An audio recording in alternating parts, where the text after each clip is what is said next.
70-80 વર્ષનું આ જીવન છે. કોને ભાઈ ઘડી કઈ રહેવા તમે કઈ નહીં કરો ને તો પણ પૂરી તો થશે. કરવું તો કરી કે નહીં થોડું. હા કે ના? ઘરમાં બેસી રહેશો તો એ પૂરું તો થવાનું છે. પ્રારબ્ધમાં જેટલા વર્ષો લખ્યા છે એટલું જીવવાનું તો છે, પણ હાઉ ટુ લીવ, એ 70-80 વર્ષનું જીવન કેવી રીતે જીવવું, એ આપણા મહાન સંતોએ આપણને શીખવાડ્યું છે. આપણા મહાન સત્શાસ્ત્રો, વેદ, ઉપનિષદ, શ્રીમદ ભગવદ્ ગીતા, રામાયણ, મહાભારત જેવા સત્શાસ્ત્રોએ આપણને જીવન શૈલી શીખવાડી છે. આધુનિક વિચારધારાઓમાં પણ આમાં મહાન ચિંતકોએ આપણને શીખવાડ્યું છે.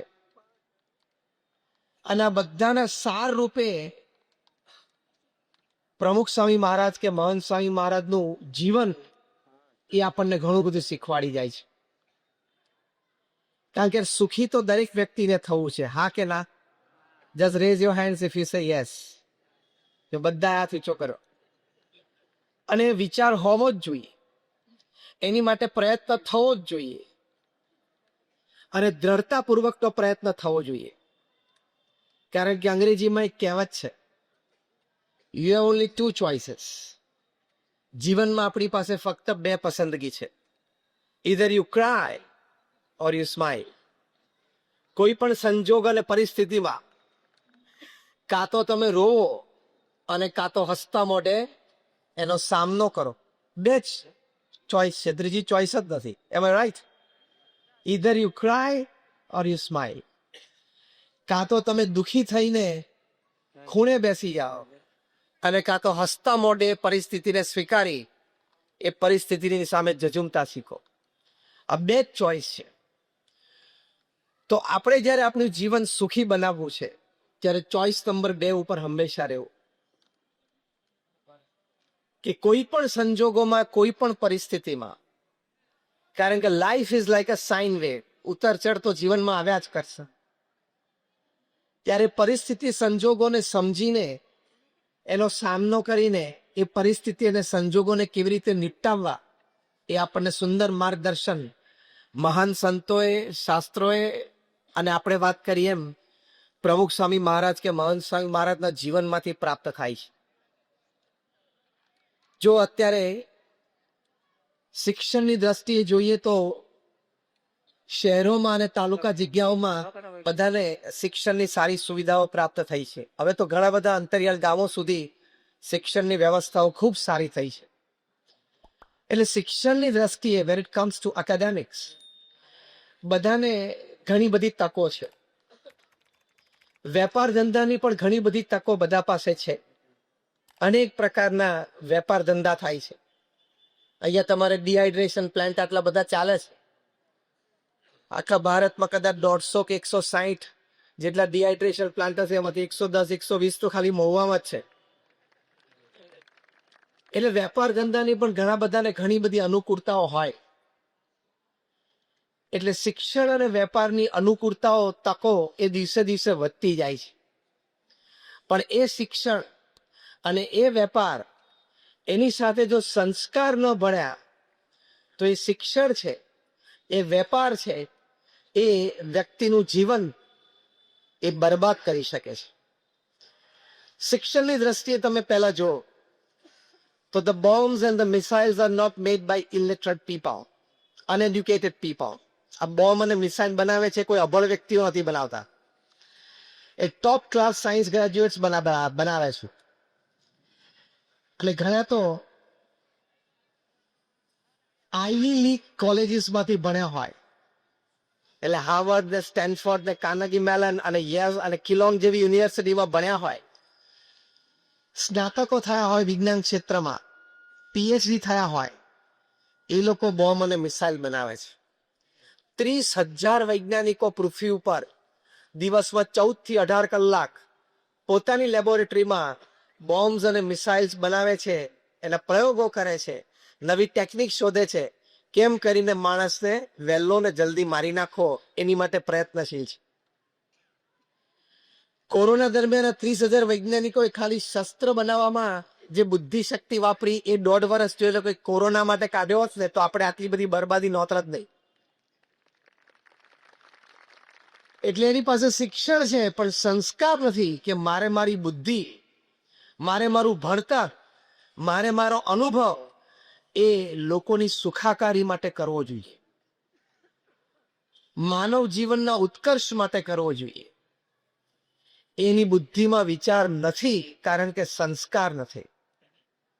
એટલે જેમ એક બહુ જ મોટા પ્રોફેસર MS યુનિવર્સિટીમાં કહેતા કે sometimes universities are producing educated monkeys. ઘણી વખત યુનિવર્સિટીઓ છે ને ભણેલા ગણેલા વાંદરા તૈયાર કરે છે.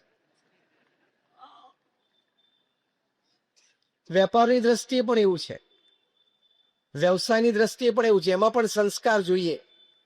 સંસ્કાર ના હોય, સમજો આપણે વાત શું સમજવા બેઠા છીએ કે મારું જીવન સુખી જીવન, તો એ વેપાર વ્યવસાયમાં પણ આપણે સંસ્કાર જોશે, નહીં તો નીતિમત્તા અને પ્રામાણિકતા ક્યારેય નહીં આવે.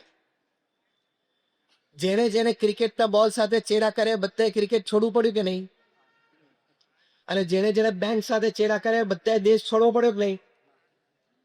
2-3 જણા લંડન ભાગી ગયા છે, 2-3 જણા કેરેબિયન આઇલેન્ડ ભાગી ગયા છે, બધાને પાછા લાવવાના છે. અને તિહાર દિલ્હીમાં wide arm spread ready to hug ધેમ.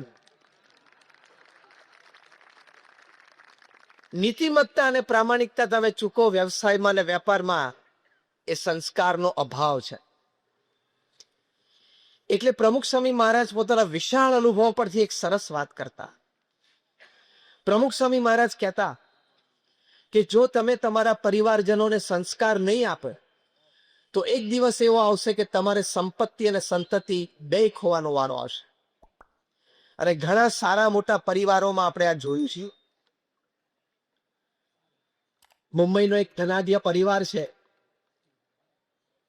એ પરિવારના વડીલશ્રીએ 4-5 વર્ષ પહેલા વોટ્સએપ ઉપર પોતાની એક સેલ્ફી વિડીયો વાયરલ કરી, જે તમે કદાચ જોઈ હશે.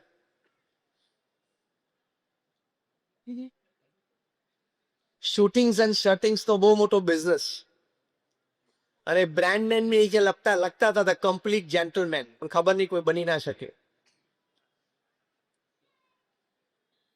અને બહુ જ મોટો વેપાર, 20,000 કરોડનો વેપાર દીકરાને આપ્યો. જે કઈ ઘટનાઓ ઘરમાં બની હશે, દીકરાએ પિતાશ્રીને ઘરમાંથી કાઢી મૂક્યા.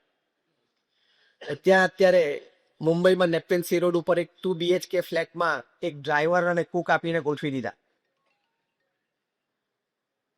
આ પિતાએ પોતાના દીકરાને ઇંગ્લેન્ડ અને અમેરિકાની સારામાં સારી યુનિવર્સિટીમાં અભ્યાસ કરાવેલો.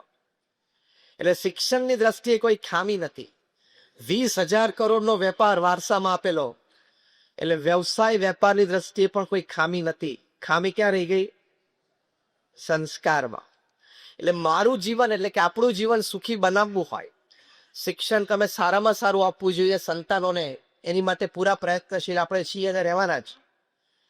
વેપાર ધંધો પણ ખૂબ સારો વિકસાવવો, પણ સાથે સાથે મુખ્ય મુદ્દો એ છે કે આ બંનેની પુષ્ટિને અર્થે આપણા જીવનના સુખાકારી માટે, આપણા જીવનમાં, આપણા પરિવારના તમામ સભ્યોના જીવનમાં સંસ્કાર દ્રઢ હોવા એ ખૂબ જરૂરી છે.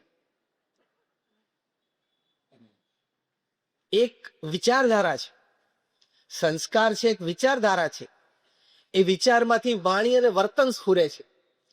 એ વાણી અને વર્તનમાંથી અભિગમ, વ્યક્તિત્વ અને ચારિત્ર બહાર આવે છે. એ જો પોતાની સુખાકારી માટે હોય, સમાજ માટે સવડા વિચાર હોય, સમાજના ઉત્કર્ષ માટેના પવિત્ર વિચારો હોય, તો એ ક્રિયાને, વર્તન, એ વ્યક્તિત્વને, ચારિત્ર ખીલી ઉઠે. એની માટે આંતરિક ફેરફાર કરવો પડે. વિચારોની દ્રષ્ટિએ, ભાવનાઓની દ્રષ્ટિએ એ આંતરિક ફેરફાર કરવો ખૂબ જરૂરી છે. તમને આશ્ચર્ય થશે કે કોલ, ગ્રેફાઇટ અને ડાયમંડ ત્રણેય સગા ભાઈઓ છે. કોલસો, ગ્રેફાઇટ એટલે પેલું કાળું શીશુ, અને હીરો ત્રણેય સગા ભાઈઓ છે. રાધર ટ્રિપલેટ્સ છે. 3 કાર્બન એટમના બનેલા છે, અને કાર્બન એટમ સિવાય કાંઈ જ નહીં. એટલે કોલસો અને હીરો બંને સગા ભાઈ છે, પણ બંનેની કિંમતમાં કેટલો બધો ફેર છે. માર્કેટ પ્રાઇસમાં પણ ફેર છે, અને એની વેલ્યુ, એટલે લોકોના હૃદયમાં એની વેલ્યુ એમાં પણ ફેર છે. કેમ? જ્યારે કાર્બન એટમ 5,000 ભેગા થઈ જાય, ગમે તે માંડાવડા ભેગા થઈ જાય ત્યારે ફાઇનલ પ્રોડક્ટ કોલસો બની જાય. એના એ જ કાર્બન એટમ હેક્ઝાગોનલ સ્ટ્રક્ચર, જે કેમિસ્ટ્રી ભણ્યા છે હાઈસ્કૂલ મને ખાસ, હેક્ઝાગોનલ સ્ટ્રક્ચર બેન્ઝીન રિંગના રીતે ગોઠવાય તો ફાઇનલ પ્રોડક્ટ છે એ ગ્રેફાઇટ બની જાય, એટલે કાળું શીશું, જે આપણને પેન્સિલમાં કામ આવે છે, ઇવન ન્યુક્લિયર રિએક્ટરના કોર્સમાં પણ બને. એના એ જ કાર્બન એટમ જ્યારે ટેટ્રાહાઇડ્રલ સ્ટ્રક્ચરે ગોઠવાય ત્યારે ફાઇનલ પ્રોડક્ટ હીરો બની જાય. એટલે કોલસો, ગ્રેફાઇટ ને હીરો સગા ભાઈઓ છે, પણ એની કિંમતમાં બહુ ફેર છે. એક આટલા ટુકડા હીરામાં એક ટ્રક ભરીને કોલસો આવી જાય, એટલે એક ભાઈની કિંમતમાં આટલીમાં બીજા ભાઈનું ટ્રક ભર લોડ આવી જાય. એનું કારણ શું? Design of the internal structure, આંતરિક સ્ટ્રક્ચરની ડિઝાઇનમાં ફેર છે.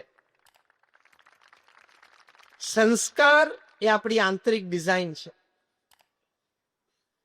એ ડિઝાઇન જેટલી આપણે સારી સુંદર બનાવીએ એટલી આપણી આઉટપુટ પ્રોડક્ટ, એટલે કે આપણું વ્યક્તિત્વ, આપણું ચારિત્ર છે એટલું સુંદર દીપી ઉઠે.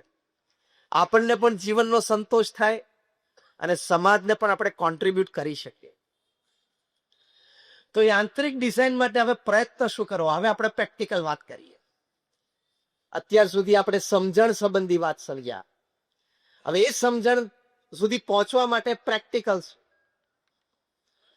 તો હંમેશા સંસ્કારની જ્યારે વાત આવે ત્યારે સવડા, ઉચ્ચ અને પવિત્ર વિચારો જીવનમાં કરવા.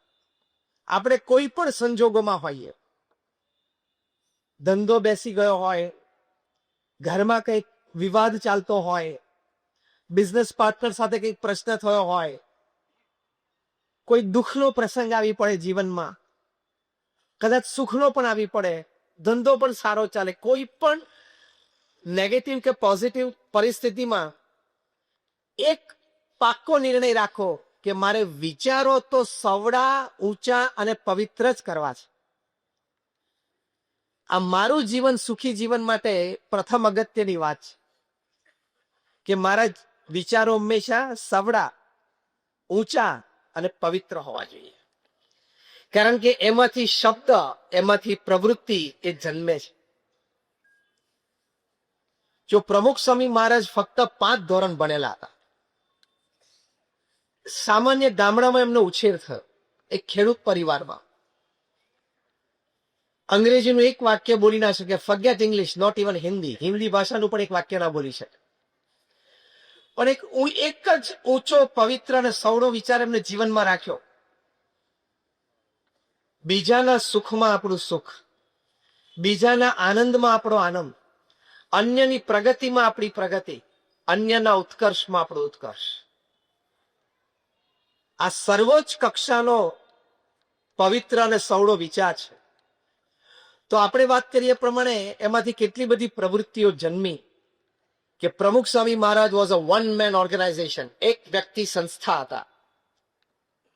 અંગ્રેજીમાં કહેવત છે કે the organisation is a length and shadow of its leader. એટલે કે સંસ્થા શું છે?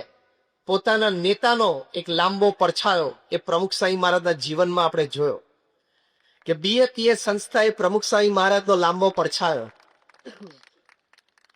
કારણ કે એકલા હાથે એમણે આ સંસ્થાનો જે વિકાસ કર્યો, અને સંસ્થાના વિકાસ પાછળનો મુખ્ય હેતુ તો સમાજનો ઉત્કર્ષ હતો. એ સંસ્થાનો વિકાસ અને સમાજ ઉત્કર્ષ એમણે કર્યો, એની પાછળ એમનો આ વિચાર અને આ ભાવના હતી, આ સંસ્કાર હતા એમના કે બીજાના સુખમાં આપણું સુખ, બીજાના ઉત્કર્ષમાં આપણો ઉત્કર્ષ, અન્યની પ્રગતિમાં આપણી પ્રગતિ. એ વિચાર હતો, એ ભાવના હતી, એટલે કે સંસ્કાર એમના હતા. તો એમાંથી પ્રમુખ સ્વામી મહારાજે 45 વર્ષના પોતાના ગુરુપદમાં 1300 સંસ્થાઓ, 1300 હોસ્પિટલ, હોસ્ટેલ, સ્કૂલ, કોલેજ, હરિમંદિર, મંદિર, અક્ષરધામ એમણે બનાવ્યા. 45 વર્ષમાં 1300, એટલે દર 15મા દિવસે એક સમાજ સેવા સંસ્થાની ભેટ પ્રમુખ સ્વામી મહારાજે સમાજને આપી. Every 15th day. તમે ખાલી વિચાર કરો, દર 15મા દિવસે એક જમીન સંપાદન થવી, એ જમીન લોકલ ગવર્મેન્ટ બોડીઝમાં લીગલી ક્લિયર થવી, બીએપીએસ સંસ્થાના ટ્રસ્ટી બોર્ડમાં નક્કી થયું કે ત્યાં શું કરવું છે, હોસ્પિટલ, હોસ્ટેલ, સ્કૂલ, કોલેજ, મંદિર, વોટએવર. બીએપીએસ એક એનપીઓ છે, નોન પ્રોફિટ ઓર્ગેનાઇઝેશન, એટલે ફંડ ચેરિટીના રૂપમાં સમાજમાંથી રેઝ થવા. આ બાજુ આર્કિટેક્ટ નક્કી થાય, પ્લાન્સ ડિઝાઇન કરે, એ પણ લોકલ ગવર્મેન્ટ બોડીઝમાં પાસ ખાવા. અલા રીતનું બરાબર. ટેન્ડર્સ ડિશ આઉટ થાય, ટેન્ડર પાસ થાય, ખાતમુહૂર્ત થાય, 2-5 માળની ઇમારત બંધાઈ જાય. એમાં 2-5 નિષ્ઠાવાન સમર્પિત સ્વયંસેવકો સંચાલન માટે જોઈએ મળી જવા. બીજા 10, 15, 25 જણાનો સ્ટાફ મળી જાઓ. એ સંસ્થાનો ઉદ્ઘાટન સમારોહ યોજાઓ અને એ સંસ્થાને સમાજની સેવામાં મૂકી દેવી. આ જમીન સંપાદનથી માંડીને સંસ્થાને સમાજની સેવામાં મૂકી દેવી, એ જે આખી વાર્તા, એ દર 15મા દિવસે પ્રમુખ સ્વામી મહારાજે 45 વર્ષ સુધી પૂરી કરી. એનો મતલબ શું થયો? એટ એની ગિવન ટાઈમ, કોઈ પણ સમયે 30 થી 40 પ્રોજેક્ટ ચાલતા હોય તો તમે દર 15મા દિવસે ઉદ્ઘાટન કરી શકો ને. ભગીરથ કાર્ય કહેવાય. અમારા જેવા 1100 સંતોને એમને દીક્ષા આપી. તમે એમાંથી લગભગ 150 સંતો a born American and British citizen છે. વાંધો નહીં. હું કઈ મને લે. એમાંથી લગભગ 50 સંતો ખૂબ સારી યુનિવર્સિટીઝ અમેરિકા અને ઇંગ્લેન્ડમાં ભણેલા છે. ઓકે વાંધો નહીં. 900 થી પણ એમાં વધારે સંતો graduates, post graduates, chartered accountants, doctors ને એન્જિનિયર્સ. અમે તમને એટલા માટે વાત કરી કે તમને એમ ના થાય કે નહીં ફાવ્યું હોય, નહીં જામ્યું હોય, નહીં ગોઠવાણું એટલે અહીંયા બેસી ગયા. બધું જામેલું ગોઠવાયેલું જ હતું. પ્રમુખ સ્વામી મહારાજનું અતિ પવિત્ર જીવન, સમાજ માટે નિસ્વાર્થ સેવા અને ભગવાન પ્રત્યેની શ્રદ્ધા ભક્તિ, આ 3 જોઈને અમે લોકો અહીંયા આવ્યા છીએ.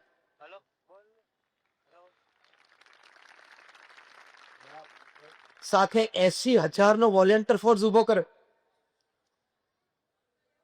દુનિયાના 18,000 ગામો અને શહેરોમાં 60 દેશોમાં જાતે વિચરણ કર્યું. 7.5 લાખ પત્રોના લેખિત જવાબ આપ્યા. એટલે કે રોજના 50 કરતા પણ વધારે પત્રોને એમને લેખિત જવાબ આપ્યા. અને 3.5 લાખ ઘર, ઓફિસ, ફેક્ટરી કે દુકાનમાં પધરામણી કરી. આ બધા જ જે તમે આંકડા સાંભળ્યા ને, આ બધા જ આંકડા એમના જીવનમાં 51 વર્ષની ઉંમરના પછીના છે, યુવાનીના નથી. From his age of 51 to 95, 51 વર્ષની ઉંમરે બૌદ્ધા રિટાયરમેન્ટ વિચારો શરૂ થઈ જાય. જ્યારે દુનિયા રિટાયરમેન્ટ નો વિચાર 51 વર્ષે, ત્યારે પ્રમુખ સ્વામી મહારાજે પોતાની કારકિર્દી ચાલુ કરે અને પછી આ સર્જન એમણે કરી. આ વાત આપણે એટલા માટે કરી કે આપણે જે મુખ્ય વાત સમજીએ છીએ કે સંસ્કાર સંબંધી સૌનો વિચાર, ઊંચો વિચાર અને પવિત્ર વિચાર હોય તો કોઈ વ્યક્તિ ક્યાં સુધી પોતાનું જીવન તો સુખી કરી શકે, ધન્ય કરી શકે, જે પ્રમુખ સ્વામી મહારાજે કર્યું. હજારોના જીવનમાં એ ધન્યતા બક્ષી શકે. કયો વિચાર સંસ્કારની દ્રષ્ટિએ પ્રમુખ સ્વામી મહારાજના હૃદયમાં સ્થિર હતો? બીજાના આનંદમાં, બીજાના ઉત્કર્ષમાં, અન્યની પ્રગતિમાં આપણે આ વિચાર સંસ્કાર સંબંધી છે. એટલે આટલો વિચાર તમે આજે બોલ્યા છો, રોજ સવારે ઉઠીને આ વિચાર બોલજો. પૃથ્વી ઉપર 8 અબજની વસ્તી થવા આવી છે.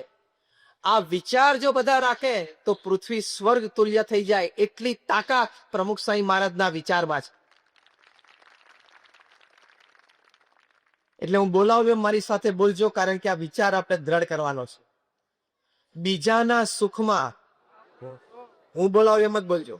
બીજાના સુખમાં આપણું સુખ, બીજાના ઉત્કર્ષમાં આપણો ઉત્કર્ષ, અન્યની પ્રગતિમાં આપણી પ્રગતિ. જો આ વિચાર છે એ આપણું જીવન સુખી કરી શકે. આમાં કઈ આપણે કોઈને આપણું બેંક એકાઉન્ટ આપી દેવાનું નથી. આમાં કોઈને આપણા ઘરમાં 3 BHK માં રહેતા હોય તો એક બેડરૂમ કોઈને કાઢી આપીને એને મફત રહેવા માટે મૂકી દેવો, એવું નથી. કોઈનું ખરાબ અહિત નહીં છું, ત્યારથી માંડીને અનુકૂળતા એ સમયે અન્યને મદદરૂપ થવું, એ સંબંધી વાત છે. પ્રમુખ સ્વામી મહારાજે પ્રસંગે કોઈએ પૂછ્યું કે કયો વિચાર તમારા મનમાં હંમેશા રહે છે? એમણે કહ્યું કે જે વિચાર મને ક્યારેય નથી આવ્યો, હું કહું, that was more interesting. પ્રમુખ સ્વામી મહારાજ બોલ્યા, કોઈનું પણ અહિત થાય એવો વિચાર મને જીવનમાં ક્યારેય નથી આવ્યો. આ સંસ્કાર કે અને આમે કદાચ આપણે કોઈનું અહિત ઈચ્છીએ તો આપણું ઈચ્છવાથી તો થવાનું નથી એમ. હા કે ના? કોઈના પ્રત્યે ઈર્ષ્યા રાખીએ કે એનું અહિત થવાનું છે? નથી થવાનું. તો આપણે શું કામ એવા એટીટ્યુડ થી જીવવું? આપણે એટીટ્યુડ થી ના જીવીએ. એની મહેનત કહું, એના નસીબનું, અને એની ઉપર થઈ જે ભગવાનની કૃપા, એનું એ ફળ ભોગવે છે. મારા નસીબનું, મારી મહેનતનું અને મારી ઉપર ભગવાનની કૃપા અને પ્રારબ્ધ, એનું હું ભોગવું છું. He is he, I am I. That is the attitude. Simple. તો કોઈ ઈર્ષા ભાવ નથી, કોઈના પ્રત્યે કોઈ અહિતની ભાવના નથી. આને સંસ્કાર કહેવાય. તો વ્યક્તિનું જીવન સુખી થાય. તો આવા ઉચ્ચ વિચારો આવા મહાપુરુષો પાસેથી શીખવા. એમાંથી આપણા વર્તન અને અભિગમ ઘડાય. જે આપણે પરિસ્થિતિ અને સંજોગોની વાત કરતા હતા. પ્રમુખ સ્વામી મહારાજ એક વખત ત્યાં અમેરિકામાં ન્યુયોર્કમાં હતા. એમની બેઠક માટે અને મુલાકાત માટેની રૂમ બહુ નાની હતી. એટલે 10x10 જેવી રૂમ હતી. એટલે કોઈ કહ્યું કે સ્વામી રૂમ બહુ નાની છે. પ્રમુખ સ્વામી મહારાજ સ્પોન્ટેનિયસલી બોલ્યા કે નાની રૂમ સારી, પાવર ઓછો બળે. એક જ અઠવાડિયા પછી પ્રમુખ સ્વામી મહારાજનું વિચરણ હતું કેનેડામાં. ત્યાં આ બાંધકામ લેટેસ્ટ થયેલું, એટલે સ્પેશિયસ રૂમ હતી, એટલે વધારે લોકોને મુલાકાત માટે બેસી શકાય. એટલે પેલી વ્યક્તિએ કીધું સ્વામી આવી મોટી રૂમ સારી. પ્રમુખ સ્વામી મહારાજ કે આ મોટી રૂમ સારી, વધારે લોકો આવીને બેસી શકે. નાની રૂમ પણ સારી, પાવર ઓછો બળે. મોટી રૂમ પણ સારી, વધારે લોકો બેસી શકે. સકારાત્મકતા સંજોગોમાં એનાથી જીવન સુખી થાય છે, વ્યવસ્થાથી નહીં. કોઈ પણ સંજોગો અને પરિસ્થિતિમાં સકારાત્મકતા જોઈએ. If there are 10 reasons you want to curse something, there are 10 reasons you can bless. કોઈ પણ સંજોગ અને પરિસ્થિતિને ગાળ દેવી હોય તો 10 કારણો છે, અને એ પરિસ્થિતિમાંથી શીખી લેવું હોય તો પણ 10 કારણો છે. Choice is yours. Make a wisdom field choice. પસંદગી આપણી છે, પણ શાણપણા રૂપ પસંદગી હંમેશા જીવનમાં કરવી. તો કોઈ પણ સંજોગો, કોઈ પણ પરિસ્થિતિમાં સકારાત્મકતા. એટલે મોડર્ન મેનેજમેન્ટની દ્રષ્ટિએ એક વાત શીખવાડવામાં આવે છે કે પ્રોસ્પેરિટી થિંકિંગ હંમેશા રાખવું, પોવર્ટી થિંકિંગ ના રાખવું. એટલે સમૃદ્ધતા વિચારવી, પણ ગરીબાઈ ન વિચારવી. એટલે શું? સમૃદ્ધતા વિચાર એટલે આ વાત બનશે, આ પ્રશ્નનું સમાધાન આવશે, અત્યારે આ સંજોગો પરિસ્થિતિ પ્રતિકૂળ છે પણ કાલ સવારે સુધરશે. એ જે આશા, એ જે ઓપ્ટિમિઝમ, એટલે કે સકારાત્મકતા, એને પ્રોસ્પેરિટી થિંકિંગ કહેવાય. માણસ એનાથી સુખી બને છે, જીવન એનાથી સુખી થાય છે. અને પોવર્ટી થિંકરો એ શું વિચારે? લે મરી ગયા, હવે શું થશે, કઈ મજા નથી આવતી, અંધારું દેખાય છે, કોઈ મને મદદ કરનાર નથી. આવા નબળા વિચારો કરે. કોઈ મદદ કરનાર ના હોય ને કશું જ ના હોય, ખિસ્સામાં એક પૈસો પણ ના હોય, એટલે બેંકમાં તો ના જ હોય, ખિસ્સામાં ના હોય, અને ઘરમાં એક અનાજનો દાણો ના હોય, તો એ સકારાત્મક વિચાર કરવાનો આપણો જન્મસિદ્ધ અધિકાર છે. સમૃદ્ધતા વિચારવાનો એ આપણો જન્મસિદ્ધ અધિકાર છે. આનાથી જીવન સુખી બને છે. આપણો વિષય છે કે મારું જીવન સુખી જીવન.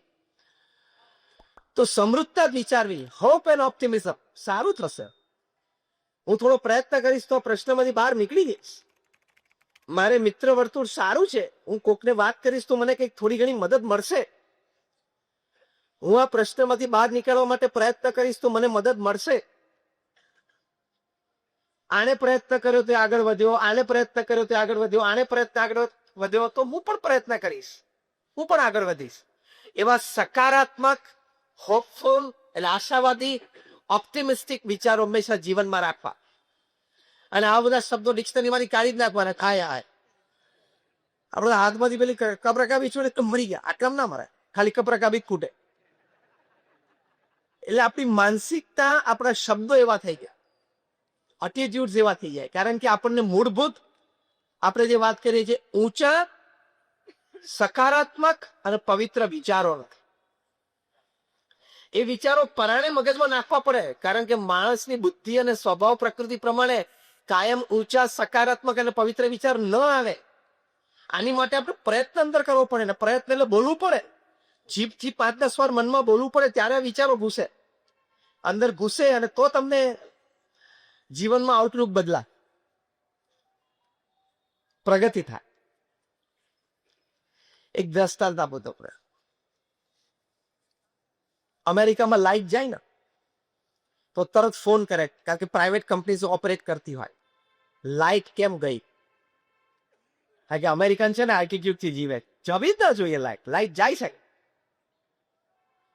જાપાનમાં લાઈટ જાય છે તો તરત સેલ્ફ હેલ્પ પીપલ છે, સેલ્ફ વર્કિંગ પીપલ છે, તરત ક્યાંક સ્ટૂલ આવું શોધી લાવે, એની પર ચડી જાય, ફ્યુઝ સરખો કરવા માટે કરે. આપણા ફ્યુઝમાં કઈ તકલીફ નથી. અને આપણે ઇન્ડિયામાં લાઈટ જાય ને તો બહાર આવીને અગાસીમાંથી જોવે, બાલ્કનીમાંથી બધાની ગઈ જાય, અને પછી બેસી જાય પેરજીન લેંગો પહેરી, હોઠ લેક પગ ઉપર આમ પગ ચડાવી વાતો ગપ્પામાં જા. પાછું મૂળ બધાની ગયેલી હોવી જોઈએ. યસ ઓર નો? આપણો એટીટ્યુડ છે એ નિમ્નતાનો વિચાર કહેવાય, શ્રેષ્ઠતાનો વિચાર ના કે. આ માનસિકતા આપણે બદલવી પડે. એ માનસિકતા બદલીએ એટલે શ્રેષ્ઠ અને ઊંચા વિચારો હોય. પેલું મચ્છરિયું નાનું બચ્ચું જન્મે અને એટલે પાંખો આવી એટલે પહેલી ફ્લાઇટ લીધી એને, આમ રૂમની આમ ઉલ્યું, મેડન ફ્લાઇટ હતી, પહેલી ફ્લાઇટ મચ્છરના બેબીની, નાનું બચ્ચું. એટલે માતા પિતા, એક સ્ટોરી છે, એટલે માતા પિતા ખૂણામાં બેઠેલા, અને માતા પિતા જોયું કે આપણું નાનું બાળક મચ્છર આખા રૂમમાં પહેલું ઉડાન લીધી. અને પાછું માતા પિતા પાસે આવ્યું એટલે એની માતા અને પિતાએ પૂછ્યું કે બેટા પહેલી ઉડાણ કેવી રહી? તો કે મમ્મી પપ્પા પહેલી ઉડાણ બહુ જોરદાર રહી. હું આખા રૂમમાં જ્યાં જ્યાં ઉડ્યું ને ત્યાં બધાએ મારી માટે ખૂબ તાલીઓ પાડી. ખબર પડી? શું? બધાએ ખૂબ તાલીઓ પાડી. શું? એને મારી નાખવાનો પ્રયત્ન કરેલો, પણ વિચાર્યું શું? બધાએ મારી ઉડાણ જોઈને તાલીઓ પાડી. That is attitude. એને અભિગમ કહેવાય. આવા અભિગમથી જીવનમાં લોકો સુખી રહી શકે. સંજોગો અને પરિસ્થિતિ તો કાયમ અનુકૂળ નહીં જ રહે. એ પૃથ્વી ઉપર સિદ્ધાંત છે, કારણ કે ભગવાને કોઈને પૃથ્વી ઉપર MOU કરીને મોકલ્યા નથી, મેમોરેન્ડમ ઓફ અન્ડરસ્ટેન્ડિંગ. જા બેટા પૃથ્વી પર જા, એવરીથિંગ વિલ હેપન, ગુડી ગુડી, બધું સારું જ થશે, એવી પેપર ઉપર સહી કરીને ભગવાને કોઈને મોકલ્યો નથી. કોઈની પાસે હોય તો દેખાડજો. Life is like a sine wave. ઉતાર ચઢ તો આવવાની છે, પણ આ વિચારોની સકારાત્મકતા હંમેશા જીવનમાં રાખી. પ્રમુખ સ્વામી મહારાજને એક વખત કહ્યું, સ્વામી આ ગાડી બહુ અપશુકનિયાર છે, વર્ષમાં 3 વખત અથડાઈ. સ્વામી કે શુકનિયાર કહેવાય, 3 વખત અથડાઈ પણ કોઈને ઈજા થઈ? જો આ દ્રષ્ટિએ કોઈ એ પ્રસંગને જોવો, આ અભિગમથી એ પ્રસંગને મુલપો, એ જીવનમાં સુખી રહેવાની ચાવી છે. બાકી ગાડી બગડે, ગાડીનો એક્સિડન્ટ થાય, પણ એક્સિડન્ટ થયો પછી તમારા વિચારો શું છે એ અગત્યનું છે. You need to have absolute control on your thought process. આપણા વિચાર અને આપણી ભાવનાઓ પર જેટલો આપણો કંટ્રોલ હોય એટલો જ વ્યક્તિ સુખી થઈ શકે.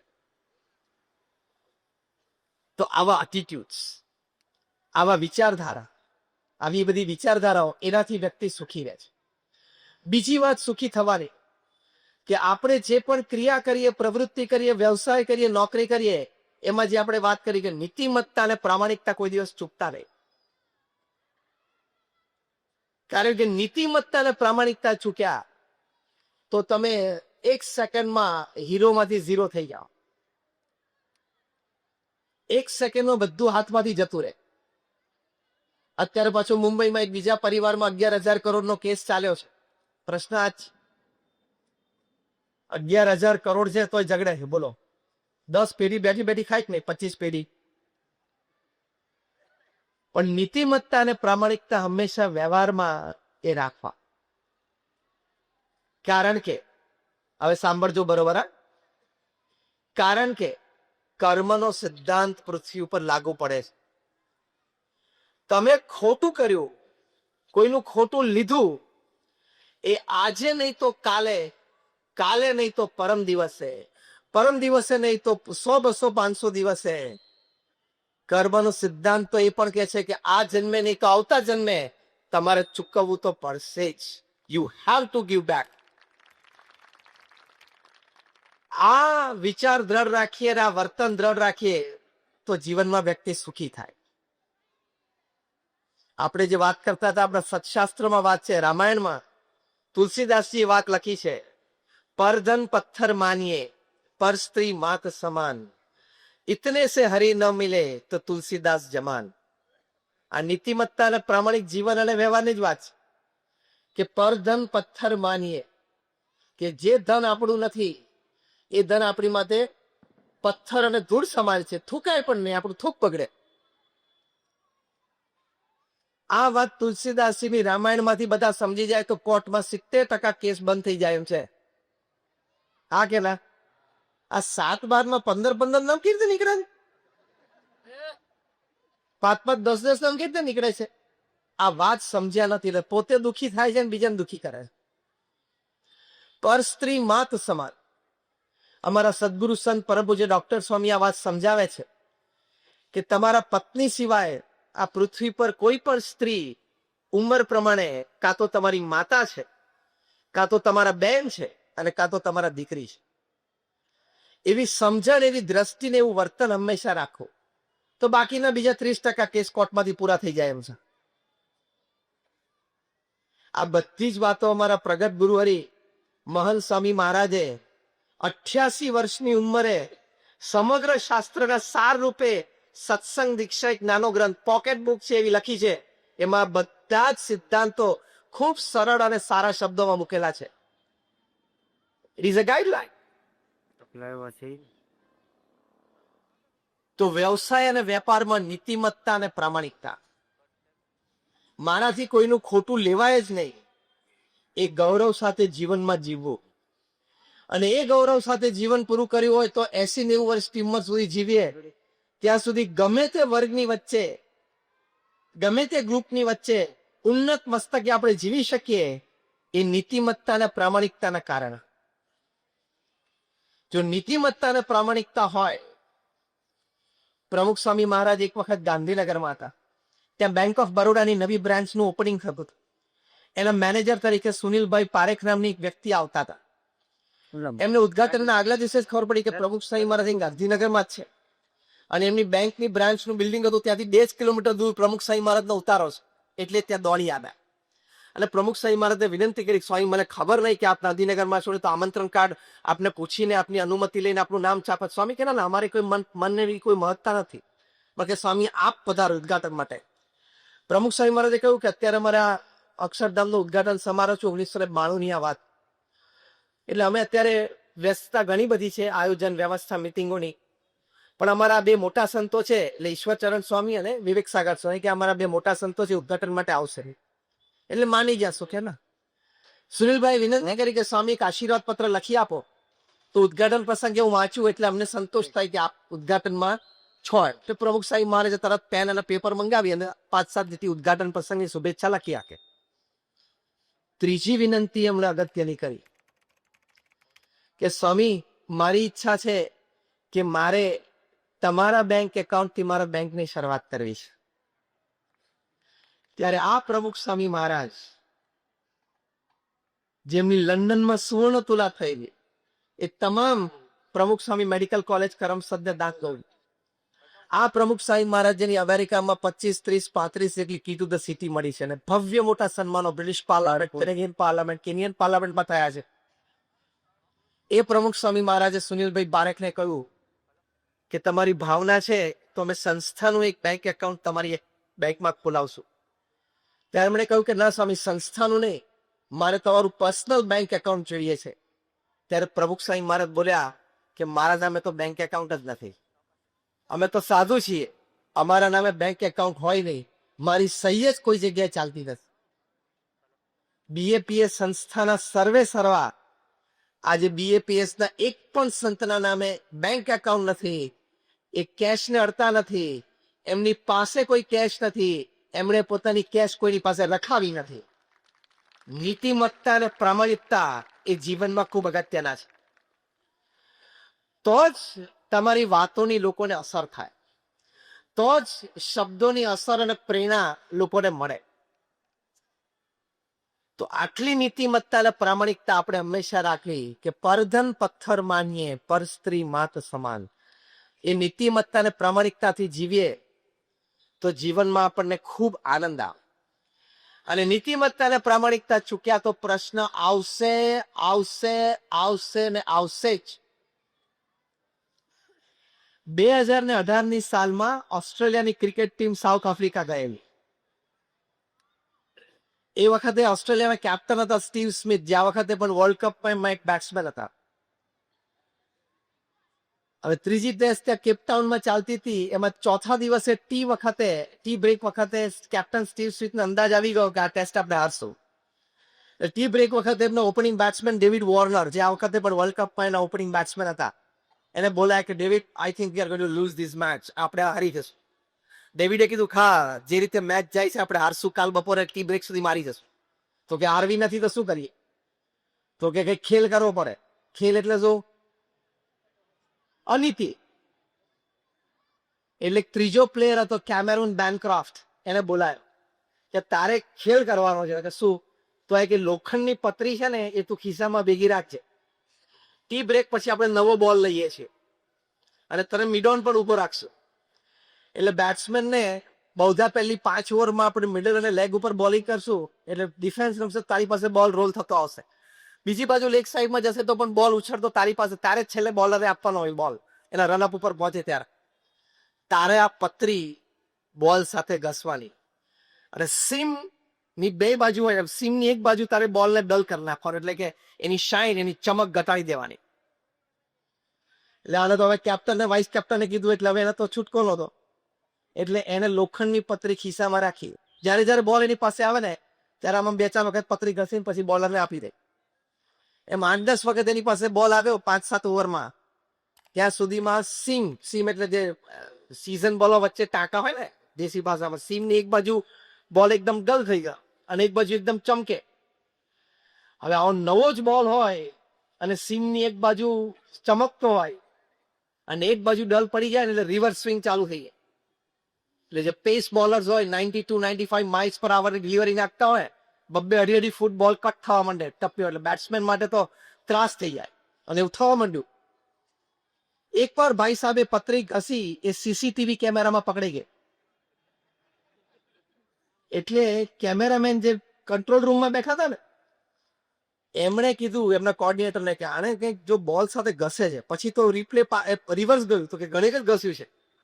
એ પેલા ક્લોઝઅપ લઈને જોયું તો કે પતરી ઘસે છે. કોલ હિમ આઉટ. મેચ ઉભી રાખી, મેચ રેફરીને બહાર બોલાયો. શું કરતો તો કે આપણે નહીં પેલા પકડાઈ જઈએ, મને ખબર, માણસની સહો સાથે બેસીએ, રાત્રિ ભોજન સાથે કરીએ, રાત્રિ ભોજન પછી પણ સાથે બેસીએ, એ જીવનનો સૌથી મોટો આનંદ છે. ત્યાં હાર્વર્ડ યુનિવર્સિટીનો એક સર્વે છે. એ સર્વે લોકોએ હાર્વર્ડ યુનિવર્સિટીમાંથી લગભગ 110 દેશોમાં કરેલો, 1 લાખ પરિવારમાં કરેલો, caste, creed, colour, religion, nationality across. અને લગભગ 8 વર્ષ આ સર્વે ચાલેલો. મુખ્ય પ્રશ્ન આ 1 લાખ પરિવારને પૂછવામાં આવ્યો આ સર્વે અંતર્ગત કે તમારી દ્રષ્ટિએ પૃથ્વી પર સૌથી મોટું સુખ કયું છે? 67% પણ વધારે લોકો એમ કહ્યું કે જે પરિવારજનો માટે તમને આદર અને પ્રેમ છે, અને જે પરિવારજનોને તમારા માટે આદર અને પ્રેમ છે, એવા પરિવારજનો અને સગાવાલા અને મિત્રો સાથે સમય, ક્વોલિટી એન્ડ ક્વોન્ટિટી ટાઈમ વિતાવવો એ પૃથ્વી પર સૌથી મોટું સુખ છે. અને જો મોટા મોટા પરિવારો, ધનાઢ્ય પરિવારો, અતિ વ્યસ્ત પરિવારો, એમાં પણ આવો સમયની દ્રષ્ટિએ શિસ્ત, સમયની દ્રષ્ટિએ આગ્રહ એ આપણને જોવા મળે છે. મુંબઈમાં કુમાર મંગલમ બિરલા, આદિત્ય બિરલા ગ્રુપના ચેરમેન, 7 લાખ કરોડનું આ કોંગ્લોમેરેટ કહેવાય. From salt two software they make everything. દુનિયાના 100 દેશોમાં એમની હાજરી છે અને લગભગ 3 કે 3.5-4 લાખ કર્મચારીઓ કામ કરે છે. એ કુમાર મંગલમ બિરલાને એમના ધર્મપત્નીનો ઇન્ટરવ્યુ ટાઈમ્સ ઓફ ઇન્ડિયા લીધેલો. સીધો જ પ્રશ્ન પૂછવામાં આવ્યો કુમાર મંગલમ બિરલાને કે તમે આટલું મોટું બિઝનેસ એમ્પાયર ચલાવો છો, બિઝનેસ મીટિંગ્સ હોય, ટ્રાવેલ હોય, ઓફિસ ટાઈમ હોય, how are you finding time for your personal life, how are you finding time for your family life? વ્યક્તિગત અને પારિવારિક જીવન માટે તમે સમય કેવી રીતે કાઢી શકો છો? કુમાર મંગલમ બિરલાના ધર્મપત્ની બાજુમાં બેઠા હતા. આ ઇન્ટરવ્યુ ટાઈમ્સ ઓફ ઇન્ડિયામાં છપાયેલો હતો, હજી એની કોપી મારી પાસે છે. કુમાર મંગલમ બિરલાના ધર્મપત્નીએ એમને કહ્યું કે I would like to answer this question, આ પ્રશ્નનો ઉત્તર મારે આપવો છે. અને એ બોલ્યા કે અમારા બિરલા પરિવારમાં, હવે સાંભળજો, અમારા બિરલા પરિવારમાં રિવાજ છે કે રાત્રે 8 વાગે બધાય ડાઇનિંગ ટેબલ ઉપર આવી જ જવાના. આ પારિવારિક સમય કહેવાય. એટલે તરત પેલા પત્રકારે પૂછ્યું કે ઇવન કુમાર મંગલમ બિરલા, એટલે કે આ પોતે પણ? તો કે of course is a family person. અને એ વખતે બધાએ પોતાનો મોબાઈલ બાજુના રૂમમાં સાયલેન્ટ કરીને મૂકી દેવાનો. આ અઘરી વાત આવી. મારું જીવન સુખી જીવન માટે પારિવારિક આનંદની દ્રષ્ટિએ સૌથી મોટી અડચણ છે એ આ મોબાઈલ ફોન. ફરી વખત પેલા પત્રકારે પૂછ્યું કે ઇવન કુમાર મંગલમ બિરલા રાત્રે 8 વાગે મોબાઈલ ફોન સાયલેન્ટ કરી દે? તો કે હા, એ ફેમિલી પર્સન છે. પછી તો કે 8 થી 8:45 અમારું રાત્રિ ભોજન ચાલે. 8:45 થી 9:30 ત્યાં જ બેસીને અમે દિવસની દિનચર્યાની આપલે કરીએ, કામની આપલે કરીએ, અપકમિંગ ઇવેન્ટ્સ ફેમિલીમાં પ્લાનિંગ કરીએ, અમારા પરિવારનો ઇતિહાસ અમારા બાળકોને જણાવીએ, ધાર્મિક વાતો પણ થાય. પછી તો કે 9:30 બધાને મોબાઈલ ફોન પાછો મળે અને પછી બધાએ જોવાનું કે અર્જન્સી ને ઇમરજન્સી છે, નથી, તો મૂકી દેવાનો. અને પછી બધાએ કોઈ પણ એક પુસ્તકના 5 પાના વાંચવાના, કારણ કે રોજ રાત્રે જમ્યા પછી અમે બેસીએ ત્યાં બધાએ પોતપોતે જે પુસ્તક વાંચતા હોય એના 5 પાના નવા વાંચ્યા હોય એની વાત કરવાની. એટલે અમારા પરિવારમાં દર મહિને દરેક વ્યક્તિ એક પુસ્તક વાંચે છે અને બીજા 4 પુસ્તકોનો સાર મેળવે છે. આ મારું જીવન સુખી જીવનનું એક અંગ છે. તમે રાત્રે 12 વાગ્યા સુધી 12:30 સુવા જાય ત્યાં સુધી મોબાઈલ ચાલુ રાખે, ડેટા ચાલુ કરે, વોટ્સએપ ચાલુ કરે. આ લાલ અને લીલું બટન છે ને, એ તમારી આખી જિંદગીનો પૂરો સમય ખાઈ જાય કે એનામાં તાકાત છે? હા કે ના? લાલ બટન એટલે શું ખબર પડી? યુટ્યુબ. અને લીલું બટન એટલે શું ખબર પડી?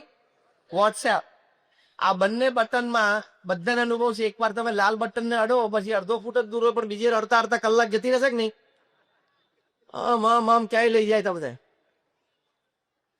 તે આટલો બધો સ્ક્રીન ટાઈમ મૂર્ખામી છે.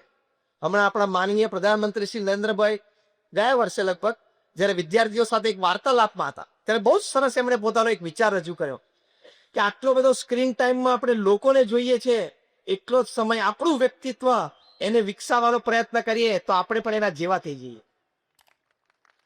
બહુ સરસ એમણે વિચાર આ વિદ્યાર્થીઓના કુબડા મનમાં મૂકેલો. Average Indian spends 3.5 hours on screen. 3.5 કલાક એવરેજ ભારતીય સ્ક્રીન સામે કાઢે છે. જોયા જ કરવાનું બસ. એટલે એમાંથી આ બધું છે ને બુઠ્ઠું થઈ જાય. ઇન્ટેલિજન્સ અને કોમન સેન્સ બે બુઠ્ઠી થઈ જાય. કારણ કે જે થ્રો આવે બધું જોવાનો. એટલે આ બે બટન છે ને આપણી જિંદગીના આખો સમય ખાઈ જાય ને એટલી બધી એનામાં તાકાત છે. એટલે રિસ્ટ્રિક્શન એની ઉપર તો પરિવાર માટે સમય નીકળે, કોઈ સદવાંચન માટે સમય નીકળે, કોઈ સદ પ્રવૃત્તિ માટે પણ સમય નીકળે. સમય ભગવાને 24 કલાક બહુ સમજીને બનાવ્યો છે. એટલે આપણે 1.5 એવું નહીં કહેવું મને સમય જ નથી મળતો. સમય બધાને મળે છે પરિવાર માટે. અમારા ગુરુહરિ મહંત સ્વામી મહારાજ 2017 સાલમાં અમેરિકા પધારેલા. તે વખતે વોશિંગ્ટનમાં બારાક ઓબામા, જે અમેરિકાના એક્સ પ્રેસિડેન્ટ, એમને મહંત સ્વામી મહારાજે આમંત્રણ આપ્યું મારી ઓફિસમાં તમે પધારો. 2017 તો એ પોતે પ્રેસિડેન્ટ હતા ને, 2008 થી 2016 હતી એમની 2 ટર્મ હતી અને લોયર તરીકે ત્યાં પ્રેક્ટિસ કરતા. મહંત સ્વામી મહારાજ વોશિંગ્ટન ડીસીમાં બારાક ઓબામાને ત્યાં એમની ઓફિસે પધરામણીએ ગયા. 2017ની વાત. વાર્તાલાપ દરમિયાન બારાક ઓબામાએ વાત કરી મહંત સ્વામી મહારાજને કે હું 8 વર્ષ અમેરિકાનો પ્રેસિડેન્ટ રહ્યો, 2 ટર્મ લીધી છે, પણ 8 વર્ષમાં એક પણ દિવસ એવો નથી કે સાંજે 7 થી 8 ની વચ્ચે હું, મારા પત્ની અને મારી બંને દીકરીઓ ડાઇનિંગ ટેબલ ઉપર રાત્રિ ભોજન માટે સાથે ના બેઠા હોઉં.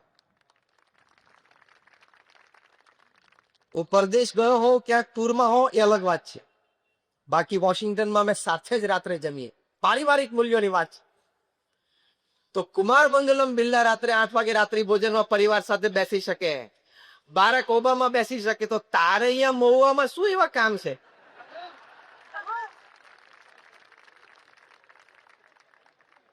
કે તું રાત્રે 9 વાગે ને 10 વાગે અમથા હતા મારે, કારણ કે આ શહેર તો રાત્રે અમે 9 વાગે તો બધું અડધું અંધકાર થઈ જતું હોય. મુંબઈ દિલ્હી તો છે નહીં કે રાત્રે 12 વાગ્યા સુધી ધમધમતું હોય, the city that never sleeps.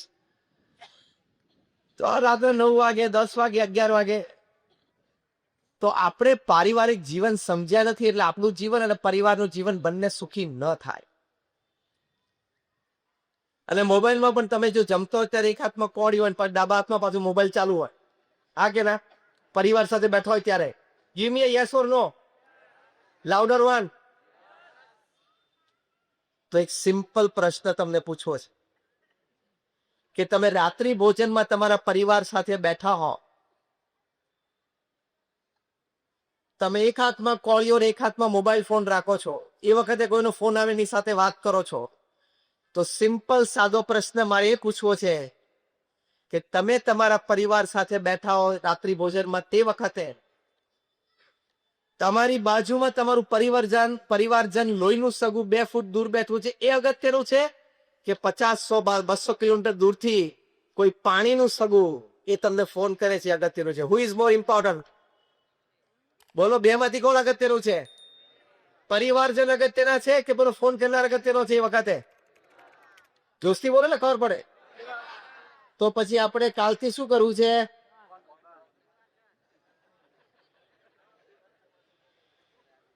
કાલથી તમે પરિવાર સાથે જમવા બેસો રાત્રિ ભોજન માટે, ત્યારે તમારે તમારો મોબાઈલ ફોન સાયલેન્ટ કરીને બાજુમાં મૂકી દેવાનો. તમે ન મૂકી શકો તો હું એમ સમજીશ કે તમે કુમાર મંગલમ બિરલા અને બારાક ઓબામા કરતા વધારે બિઝી છો. તમે હસ્યા કે તમે શીખી લીધું નથી તો મૂકી દે ને. તો આ પ્રતિજ્ઞા આપણે લેવાની છે આજે. જે પ્રતિજ્ઞા લેતા હાથ ઊંચા કરજો કે હું આવતીકાલે રાત્રિ ભોજનમાં પરિવાર સાથે બેસીશ ત્યારે મોબાઈલ ફોન બાજુના રૂમમાં મૂકી દઈશ. હાથ ઊંચો રાખજો જેને પ્રતિજ્ઞા લેવી હોય. We must give you a big hand. બધા હાથ ઊંચો કર્યો. Thank you very much. આ આપણા સંસ્કાર છે, આમાં પારિવારિક સુખ રહેલું છે. અને રાત્રે 12 વાગ્યા સુધી તમે મોબાઈલ ચાલુ રાખો. Are you expecting a call from the PMO? પ્રધાનમંત્રી કાર્યાલયમાંથી ફોન આવે એની તમે અપેક્ષા રાખો છો કે મને ઘણા બધા પ્રશ્નોની ઘણી બધી માહિતી છે, આપણી પાસે 2-4 સારા વિચારો છે, કદાચ ત્યાં કોઈકને ખ્યાલ આવે ને રાત્રે પ્રધાનમંત્રી કાર્યાલયમાંથી 12 વાગે ફોન આવે, તમે તાત્કાલિક કાલ સવારે 10 વાગે જેમાં દિલ્હી પહોંચો અને જોઈન્ટ પાર્લામેન્ટરી કમિટી જેપીસી ગોઠવાય, જેમાં તમને મેમ્બર તરીકે લેવાના છે, એ અપેક્ષા રાત્રે 12 વાગ્યા સુધી ફોન ચાલુ રાખો છો? એમની પાસે આપણી જેવા 140 કરોડ છે, ખબર છે ને? અને જેને બોલાવાના હોય છે એને બોલાવી લે છે, કોકને ઈડી દ્વારા, કોકને સીબીઆઈ દ્વારા, જેના દ્વારા પણ. બીજા આપણે કાલ સવારે 8 વાગે દુકાન ખોલવાની, ખબર છે ને? આપણે પ્રધાનમંત્રી કાર્યાલયમાંથી ફોન આવવાનો બસ. અને સવારે ઉઠીને પણ પાછો પહેલો મોબાઈલ જોવે. જીવન સુખી થાય જ નહીં, સારા વિચારો આવે જ નહીં, સારી ભાવનાઓ પ્રગટ થાય જ નહીં, સારી ક્રિયાઓ થાય જ નહીં. સિદ્ધાંત છે. સવારે ઉઠીને પાછો મોબાઈલ ચેક કરે, ડેટા ચાલુ કરીને વોટ્સએપ ચાલુ કરે, આમ દર મેસેજ આવે એટલે ખુશ થઈ જાય કે 30 ચેટ અને 55 મેસેજ છે. અને પછી ખોલ, એમાંથી 99% ગુડ મોર્નિંગ ના ફૂલડા હોય. એમાંથી એક ફૂલડું તમને પાછું ગમે એટલે એનું શું કરો? ખબર તો બધાને છે, કારણ કે એમાંથી એક ફૂલડું તમે આગળ બીજા ગ્રુપમાં છોડો એટલે મહુવાથી એ ફૂલડું જાય અમદાવાદ, અમદાવાદથી જાય મુંબઈ બીજા દિવસે, ત્રીજા દિવસે મુંબઈથી દુબઈ કે લંડન જાય, ચોથા દિવસે લંડનથી ન્યુયોર્ક જાય, પાંચમા દિવસે ન્યુયોર્કથી નૈરોબી આવે, છઠ્ઠા દિવસે નૈરોબીથી પાછું બોમ્બે આવે, અને 7મા દિવસે મુંબઈથી પાછું, જો ખાલી જગ્યા બધા પર દીધા. આ અઠવાડિયાની મુસાફરીમાં કોઈક નવરો વચ્ચે બપોરિયામાં બેઠો એ ક્રોપ ચોપ કરે, કાં પાંદરું પાછું આગું પાછું કરે એટલે પાછી સવારી ચાલુ થાય. નવરાશનો કઈ પાર છે કે નહીં? આપણને સમયની સભાનતા નથી, આપણા વિચારો અને ભાવનાઓ મજબૂત અને સવડા ને ઊંચા અને પવિત્ર રહે એની સભાનતા ખબર નથી, એટલે જીવન સુખી થાય. એટલે આનો ટાઈમ રિસ્ટ્રિક્ટ કરી જ નાખવાનો, સ્ટ્રિક્ટ ડિસિપ્લિન રાખવાનું કે આટલો જ ટાઈમ. બહુ જ સરસ વિચાર જે આપણે હમણાં વાત કરી એ આપણા માનનીય પ્રધાનમંત્રી શ્રી આપેલો છે વિદ્યાર્થીઓ હતા. અને હમણાં તમે 3 દિવસ પહેલા જ વોટ્સએપ ઉપર કદાચ તમારી પાસે વિડીયો આવી હોય તમે જોશો, ઇંગ્લેન્ડના પ્રધાનમંત્રી ઋષિ સુનક એને વિદ્યાર્થીઓને એક મેસેજ આપવો હતો કે તમે હાઈસ્કૂલમાં હવે મોબાઈલ ન લાવતા, અમે બ્રિટિશ ગવર્મેન્ટ હવે કાયદો લાવે છે કે હવે વિદ્યાર્થીઓ એ સ્કૂલમાં મોબાઈલ નહીં લઈ જઈ શકે. એ મેસેજ આપવા માટે ઋષિ સુનક ઇંગ્લેન્ડના પ્રાઇમ મિનિસ્ટર એમને પોતાની વિડીયો તૈયાર કરાવડાય અને બોલે પાછું કે જો મારે તમને એક સંદેશો આપવો છે, ત્યાં જ એમની મોબાઈલ રિંગ વાગે. આ બધું એમને ગોઠવેલું હતું. વચ્ચે કાઢીને પાછું કે હા હું કરું, હમણાં કરું છું, પાછું મૂકે. જો વિદ્યાર્થીઓ મારે તમને પાછી રિંગ વાગે, પાછું કાઢે. એવું 3 વખત થયું. પછી એમને કહ્યું હવે હું તમને શું મેસેજ આપવા માંગુ છું ખબર છે? આટલું ડિસ્ટર્બન્સ તમારા કામમાં, તમારા અભ્યાસમાં થઈ શકે છે, તો આમાંથી સમય બચે છે, આપણી બુદ્ધિની શક્તિ બચે છે, આપણી ભાવનાઓની પવિત્રતાઓ બચી જાય છે. એટલે આની પર રિસ્ટ્રિક્શન રાખવા. તો આપણા ફેમિલી વેલ્યુઝ, આપણા સંસ્કાર એ આપણા ખીલે. કારણ કે આ જનરેશન છે ને 4C જનરેશન છે. ક્રિકેટ, સિનેમા, કમ્પ્યુટર અને કોલા. 4C. કોલા એટલે બધા પીણા આવી ગયા. એ 4C જનરેશન છે. એને ડીલ કરવા માટે આવા પારિવારિક સંબંધો, પારિવારિક સમય અને પારિવારિક મૂલ્યો એ જાળવવા આપણા વડીલોની જિમ્મેદારી છે. આ જનરેશનની મેં વાત કરી ને, એકવાર એક નાના બાળકે સ્કૂલમાંથી શીખ્યો એટલે આવી એના માતા પિતાને વાત કરી કે મારે બહુ જ મોટો પ્રશ્ન છે. એટલે માતા પિતા કે શું? એ કે ત્રેતા યુગમાં ભગવાન રામે એમના પિતા શ્રી દશરથ ની આજ્ઞા પાડી તો એ મહાન થઈ ગયા, અને સતયુગમાં પ્રહલાદે એમના પિતાની આજ્ઞા ન પાડી તોય મહાન થઈ ગયા. તો મને પ્રશ્ન થાય છે કે મારે તમારી આજ્ઞા પાડવી? પ્રશ્ન બહુ યાદવી હતો ને.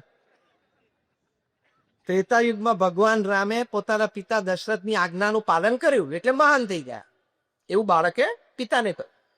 અને સતયુગમાં પ્રહલાદજી એમના પિતાની આજ્ઞા ન પાડી તોય પ્રહલાદજી મહાન થઈ ગયા. તો મારે તમારી પિતા તરીકે આજ્ઞા પાડવી જ નહીં. છોકરાના આવા લોજિકલ પ્રશ્ન આવે છે.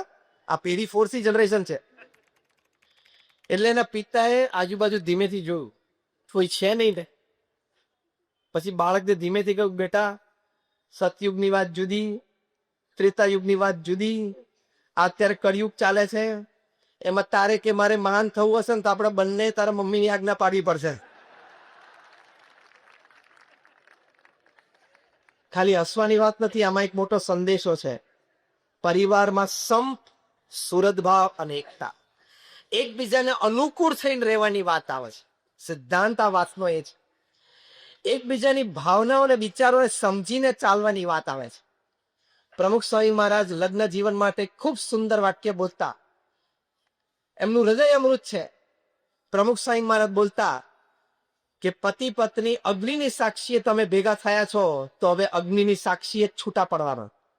ખબર પડી? એટલે કે એક જણા સ્મશાને જઈને અગ્નિદાહ થાય ને ત્યારે જ બે છૂટા પડે. અગ્નિની સાક્ષીએ ભેગા થયા છો તો અગ્નિની સાક્ષીએ છૂટા પડવા.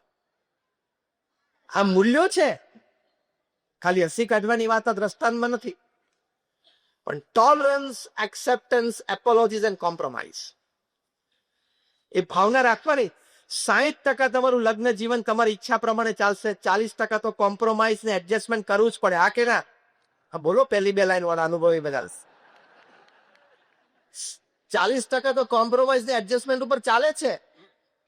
બધાય કરવું પડે દરેકના જીવનમાં, લગ્ન કર્યા હોય કે ના કર્યા હોય, પારિવારિક જીવન હોય કે ના હોય. 60% દરેક વ્યક્તિનું જીવન પોતાના ધાર્યા પ્રમાણે ચાલી જાય. બાકીના 40%માં એડજસ્ટમેન્ટ અને કોમ્પ્રોમાઇઝ કરવું જ પડે તો જ એનું જીવન સુખી થાય, બાકી ના થાય. Adjustment and compromise is life. તો એ શીખી જવા.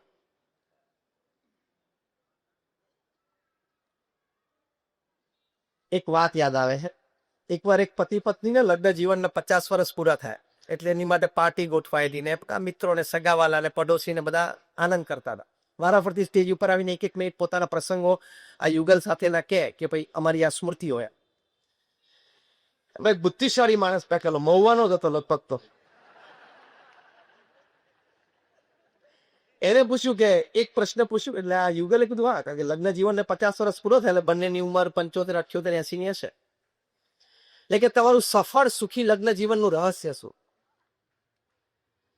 એટલે એના પતિએ કીધું કે સિમ્પલ, અગત્યના નિર્ણયો મારે જ લેવાના, પત્ની માથાકૂટ જ નહીં કરવાની, બોલવાનું જ નહીં વચ્ચે, સ્વીકારી જ લેવાનું, હું કહું એમ કરી જ નાખવાનું, અને ઓછા અગત્યના નિર્ણય હોય એ હું કહું સારું તું કે. એમ બધા સ્તબ્ધ થઈ ગયા. આવું ચાલે નહીં, ચાલે. બીજો બુદ્ધિશાળી એ બેઠો હતો, એને પૂછ્યું કે તમને વાંધો ન તો કયા અગત્યનો નિર્ણય તમે લો, તમારી પત્ની આ પાડવાના, કયા નિર્ણયો તમારી પત્ની લઈને તમારે આ પાડવાના, એ જરા સ્પેસિફાય તો કરો, લિસ્ટ આઉટ ધ આઇટમ્સ. એટલે એના પતિએ કીધું કે જે ઓછા અગત્યના નિર્ણયો હોય ને, જે મારા પત્ની લેવાના, મારે માથાકૂટ નહીં કરવાની, આ પાડી દેવાની, એ સંતાનોને કઈ સ્કૂલમાં ભણવા મોકલવા, અમારા બધાને ઘરમાં દિવાળીએ કેવા કપડા કયા લેવા, વાહન લેવાનું તો કયું વાહન, ટીવી ફર્નિચર બધું એ નક્કી કરે, પડદા એ બધું નક્કી કરે, સગાવાલા મિત્રોમાં ક્યાં કેટલો કેવો સંબંધ રાખવો એ બધું એ નક્કી કરે. અમે પિકનિક કે ટૂર ઉપર ફરવા જવાનું હોય શનિ રવિ કે વેકેશનમાં, તો ક્યાં જવું, હોટલ બુકિંગ, ટ્રાવેલ એ બધું એ નક્કી કરે. એટલે આવા બધા ઓછા અગત્યના નિર્ણયો છે મારા પત્ની જ, હું હા પાડું ક્યાં એક. પાછી તમને બધા મૂંઝવણ થઈ કે હવે અમારે રહ્યું કયું, કે આ ભાઈને નિર્ણય લેવાના અને એના પત્ની આ પાડે, એને પાછી વધારે અગત્યના. એટલે એમને કહ્યું કે ભાઈ તમારે ક્યાં નિર્ણય લેવાના બાકી રહ્યા, અને એ પણ આના કરતા અગત્યના. એટલે કે કેમ, કેટલા બધા નિર્ણય. અમેરિકા એ અફઘાનિસ્તાનમાંથી પાછું હટવું જોઈએ કે નહીં, હું કહું ના હટવું જોઈએ, તમારી પત્ની કે તમારો નિર્ણય બરોબર છે, ના હટવું જોઈએ, લો આપણે ચાપી. અમેરિકા ઈરાક સાથે યુદ્ધ કર્યું, અત્યારે અમેરિકા ત્યાં હુથી રિબેલ્સ ઉપર યમેનમાં બોમ્બાર્ડિંગ ચાલુ છે અત્યારે છેલ્લા કેટલાય દિવસોથી, તો કરવું જોઈએ તે, તો હું ધારો કે એમ કહું કરવું જોઈએ, બરોબર નહીં કે આ બરોબર તમારી વાત, લો આપણે નાસ્તો કરી લઈએ. એટલે જે નિર્ણયો અમારા ઘરની 4 દિવાલની વચ્ચે અસર પાડે છે, એવા અગત્યના ઓછા અગત્યના નિર્ણયો પત્ની લે છે, અને જે નિર્ણયોની અસર વૈશ્વિક છે ને એ હું લઉં છું. આમાં પણ મર્મ શું છે? એકબીજાને સમજીને સુખે દુખે જીવન સાથે પસાર કરવું, એ પારિવારિક જીવનનો આનંદ છે. અને સર્વોચ્ચ અને છેલ્લી અગત્યની વાત, આ બધા વિચારો, ભાવનાઓ, અભિગમની વચ્ચે અધ્યાત્મ છે, સત્સંગ છે, ભગવાન પ્રત્યેની ભક્તિ છે, એ જીવનને સુખી કરે છે. મહાન ભક્તોના જીવનમાં તમે જો, આપણા જીવનમાં જેવા નાના મોટા દુઃખ આવ્યા એવા તુકારામના જીવનમાં આવ્યા છે, મીરાબાઈના જીવનમાં આવ્યા છે, ભગવાન સ્વામિનારાયણના વખતમાં સંતો પાર્ષદો હતા એમના જીવનમાં આવ્યા છે, પ્રમુખ સ્વામી મહારાજ અને મહંત સ્વામી મહારાજના જીવનમાં પણ અનેક પ્રસંગો આવ્યા છે. પ્રમુખ સ્વામી મહારાજે જેટલી એમના જીવનમાં સફળતાઓ જોઈ છે, એટલી જ નિષ્ફળતાઓ પણ એમને જોઈ છે. એ બતાવ્યું એમને કે જીવનમાં નિષ્ફળતા એક ક્રમ છે. પ્રમુખ સ્વામી મહારાજને જેટલી સમાજમાં પ્રશંસા થઈ છે, પદવીઓ પ્રાપ્ત થઈ છે, કોક પ્રસંગો એવા પણ બન્યા છે પ્રમુખ સ્વામી મહારાજના જીવનમાં કે જ્યારે અજ્ઞાત અવસ્થામાં અજ્ઞાની લોકોએ ગેરસમજથી પ્રમુખ સ્વામી મહારાજ અને એમના કાર્યની ટીકા પણ કરી. આ બંને સંજોગોમાં અમે એમને સ્થિર રહેતા જોયા છે, કારણ કે બેઝમાં અધ્યાત્મ હતું. પ્રમુખ સ્વામી મહારાજ 1991માં મુંબઈમાં હરિકિશનભાઈ મહેતા, એમણે બહુ જ મોટા ગજાના પત્રકાર,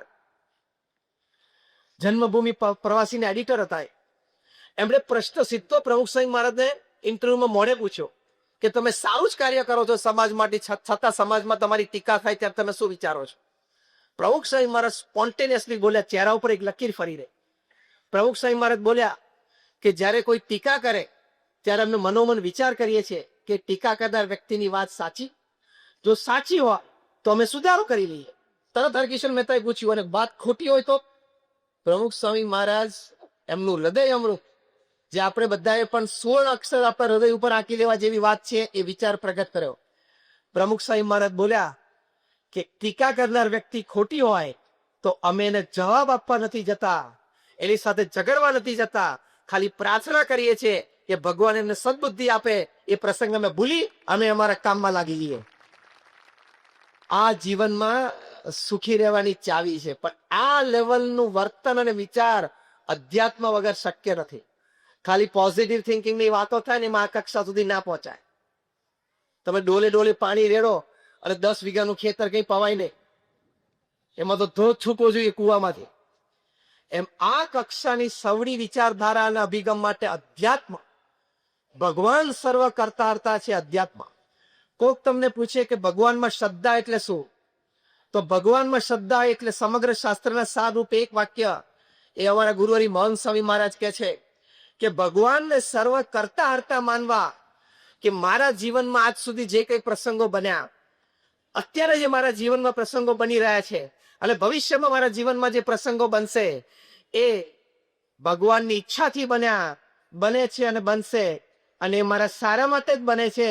અને એવો સવળો અભિગમ હું રાખીશ તો એ મારી પ્રગતિનું કારણ બનશે. આ વિશ્વાસ એ ભગવાનમાં શ્રદ્ધા કહેવાય કે જે કંઈ થાય છે મારા સારા માટે જ થાય છે, ભગવાન જ કરે છે. તો બહુ જ સુખી અને બહુ જ સ્થિર રહેવાય. અને તમે કહો કે આવું કેમ કર્યું, તો જવાબ તો કે ઉપરથી આવવાનો નથી. એની કરતા સ્વીકારી લેવાનું મારા સારામાં. આપણે આપણા સંતાનોનું ખરાબ ઈચ્છીએ છીએ. આપણા નાના બાળક હોય, દીકરા દીકરી સ્કૂલે જતા હોય, કોલેજ જતા હોય, ભણતા હોય, એનું કોઈ કે ખરાબ થાય એવું આપણે ઈચ્છીએ છીએ મા બાપ તરીકે? તો એ આપણા મા બાપ છે, તો એ આપણું ખરાબ કેમ ઈચ્છે? એટલે આપણા કર્મ અને પ્રારબ્ધમાં મોટું દુઃખ લખ્યું એ નાની વસ્તુ, જે આપણી કહેવત છે કે સુડીનું દુઃખ કાંટે મટાડે થોડા પતાવતા હોય, એમ સમજીને સુખી રહેવું. તો એ અધ્યાત્મમાં આ રીતે સુખ છે કે ભગવાનને સર્વ કરતા હરતા માનવા. પ્રમુખ સ્વામી મહારાજના જીવનમાં અનેક પ્રસંગ એવા બન્યા કે સામાન્ય વ્યક્તિ હોય ને એમ ભોંય ફાટે તો અંદર ઘૂસીને મરી જવું એવો વિચાર આવી જાય. આજથી 40 વર્ષ પહેલા લંડનમાં હેરોમાં જમીન લીધી સંસ્થાને, ત્યાં મંદિર કરવું હતું.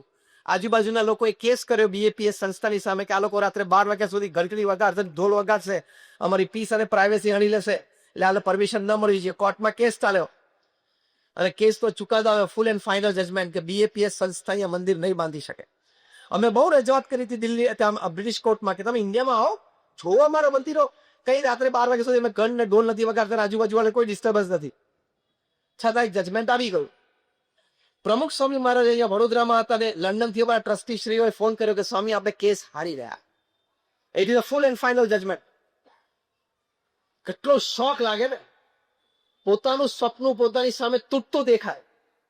જબરજસ્ત પીછેહટ હતી પ્રમુખ સ્વામી મહારાજ માટે. આ એ વખતે અમારા વડીલ સદગુરુ સંત પૂજ્ય વિવેક સાગર સ્વામી ત્યાં પ્રત્યક્ષ પ્રસંગ જોયેલો, સામે ઉભેલા. પ્રમુખ સાહેબના ચહેરા ઉપર એક લકીર ફરી ગઈ. પહેલું વાક્ય બોલ્યા, જેવી ભગવાનની ઈચ્છા. મારું જીવન સુખી જીવન આ વિચારની તાકાત છે, જેવી ભગવાનની ઈચ્છા. બીજું વાક્ય બોલ્યા, આપણે આપણો પ્રયત્ન કરી દીધેલો, હવે જે પરિણામ આવ્યું એ આપણે સ્વીકારી લો. કેટલો સરસ વિચાર છે. અને ત્રીજું વાક્ય બોલ્યા, ધ ડિટર્મિનેશન. પ્રમુખ સ્વામી મહારાજ બોલ્યા કે આપણે નક્કી કર્યું છે બધા સાથે બેસીને કે લંડનમાં મોટું મંદિર કરવું છે અને ભારતીય સંસ્કૃતિના દર્શન ત્યાં કરાવવા છે, તો કરવું તો છે જ, બીજી જમીન શોધવા માંડો. કેટલી સ્ટેબિલિટી કહેવાય, સ્થિરતા. બીજી જમીન નિસ્તરમાં શોધી ત્યાં મંદિર બન્યું. અને જયારે 1995માં પ્રમુખ સ્વામી મહારાજે પ્રતિષ્ઠા કરીને ઉદ્ઘાટિત કર્યું, ત્યારે રીડર્સ ડાયજેસ્ટે લખ્યું કે it is the 8th wonder of the world, દુનિયાની 8મી અજાયબી છે, એવું મંદિર કર્યું. એટલે પરિસ્થિતિ અને સંજોગોથી હતાશા નિરાશા ન આવે એનું મુખ્ય કારણ છે ભગવાનને કરતા હરતા માનવું. કઈક ખોટું થાય તરત પહેલું આ જ શીખ્યું પ્રમુખ સ્વામી મહારાજના જીવનમાંથી, જેવી ભગવાનની ઈચ્છા. કઈક સારું મોટું થાય ને તો પણ એમ કેવું ભગવાનની ઈચ્છા, એટલે એ વખતે અભિમાન ના આવી જાય. તો આ અધ્યાત્મનો વિચાર માટે પ્રેક્ટિકલ છેલ્લી 2 મિનિટ વાત કરીને પૂરું કરું. પ્રમુખ સ્વામી મહારાજ 95 વર્ષ આ પૃથ્વી ઉપર રહ્યા અને 1300 મંદિરો બાંધ્યા, આટલી બધી સમાજ સેવા સંસ્થા ઉભી કરી. પ્રમુખ સ્વામી મહારાજનું સૌથી મોટું પ્રદાન સમગ્ર માનવ જાત માટે, આ પૃથ્વી ઉપર આ સૂર્ય અને ચંદ્ર તપે ત્યાં સુધી, એ છે ઘર સભા. ઘર સભા શું છે?